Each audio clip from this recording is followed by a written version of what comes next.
Binatawan ng parusa ng China si dating Senator Francis Tolentino dahil sa anilay labis na pag-uugali ng dating senador sa mga isyong kaugnay ang China.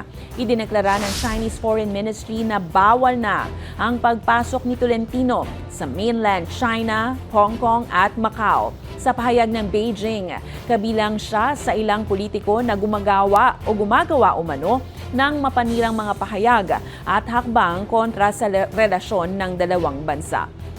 Kilala si Tolentino na kritiko ng mga gawin ng China sa West Philippine Sea, kabilang na ang panggugulo sa mga mangingisdang Pilipino at umano'y pag-iespiya sa Pilipinas. Si Tolentino rin ang may akda ng Philippine Maritime Zones Act at Archipelagic Sea Lanes Act na layong palakasin ang karapatan ng Pilipinas sa West Philippine Sea. Pero para kay Tolentino, isang karangalan ang parusang ito.